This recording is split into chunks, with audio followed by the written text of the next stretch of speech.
From all the philosophy apps that I've tried, how is it that this now defunct Riddles app that asks these naive sounding, sometimes grammatically incorrect questions, by far the most fun to interact with and thought-provoking of them all? Let's investigate that further.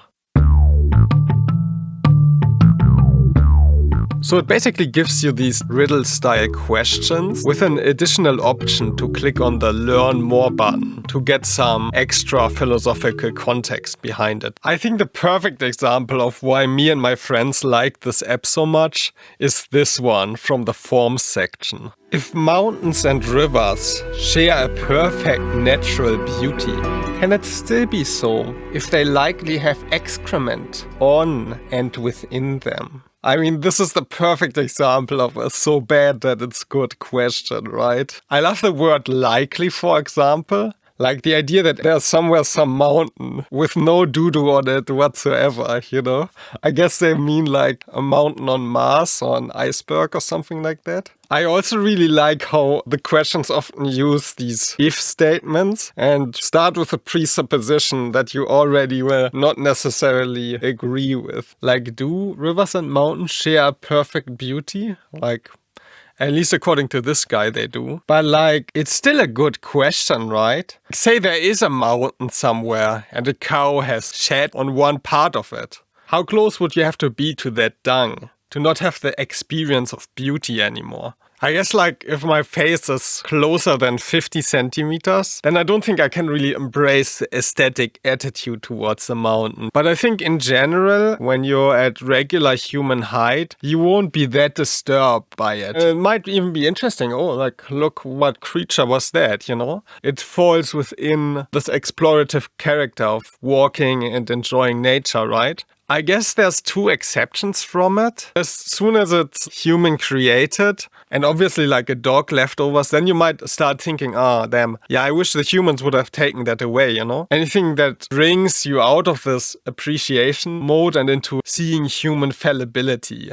And the second aspect is probably like if it's on the way, right? If it interferes with your pragmatics. If instead of enjoying the landscape, you now have to focus on where you step. Just while writing this, I was like, damn, there's really some interesting implications and reflections that emerge from this question. So you can also use it as proper starts for reflections, right? And I think there might be a real lesson here within those imperfections, where beyond the surface level riddle, it often sets up false dichotomies, questionable assumptions, and has some vague use of language. But in a sense, that just adds to the nature of a philosophical riddle, right? A lot of the times people actually kind of like to correct or clarify something once it has been brought up, to be able to recognize those flaws within an argument, but still also being able to engage with it on its own terms and see the real meaning behind it. It also seems so unintentional and unforced, and because you can engage with it on the level of so bad that it's good as well,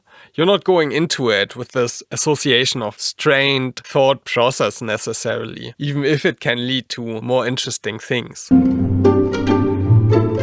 Some of this might have sounded a bit like a backhanded compliment, but I think there is a method to the madness. Like, he does Zen philosophy and Taoism, and that would definitely check out because they also have a sense for like insights that is transferred through the medium of for naivety or goofiness on some level, the beginner's mind type of thing.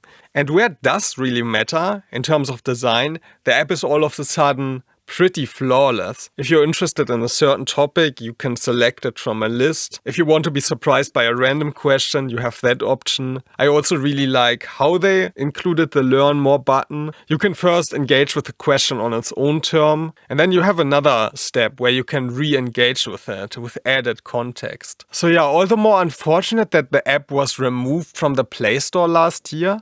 I don't actually know why, because it doesn't cost something. I'm lucky that I still have it downloaded, but if my tablet at some point gives out, I think I might have to contact the guy from the app. Because there should be a way to get the app back on the App Store with some popular demand. I feel like that could be a purpose of this channel, to recover some of the lost philosophy material that some people have missed. But yeah, let's just read some reviews for a second and see if they also got it, you know? 5 stars. Being ethereal in countless ways. This app evokes a mixed emotion of challenge and wisdom to my soul and consciousness. I mean, I like the app as well, but you don't have to get that pretentious about it. Ethereal in countless ways. I mean, have you tried counting the ways? And I've been like, no, I can't keep up with it. There's too many ethereal ways. But yeah, these ones get it as well. I don't know if I'm cynic, but like even on good apps, the reviews sometimes just look fake. Like this one says it's his new favorite app. Really? You like it more than the messaging app where you talk to your friends and family? I feel like that tells me more about you than it tells me about the app, honestly. At the same time, I agree, so. And yeah, this one is the one review that didn't get it, like poorly thought out and formulated questions. I want to see you making poorly formulated questions that are quite as engaging at the same time, honestly. Like there's an art to it, you know? And I think there's a lesson about shyness here as well.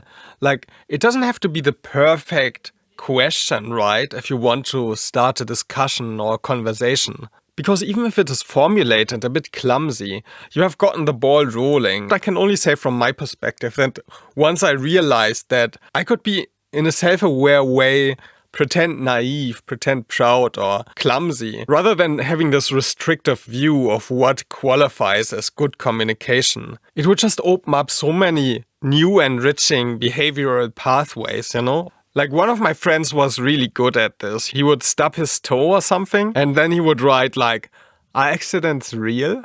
Is there such a thing as an accident? Is everything an accident? And sure, sometimes we would be like, yeah, okay, are you doing okay? But a lot of the time also it would lead to something interesting, right? Lastly, I want to give a question to the audience. This one was one that really confused me and my girlfriend.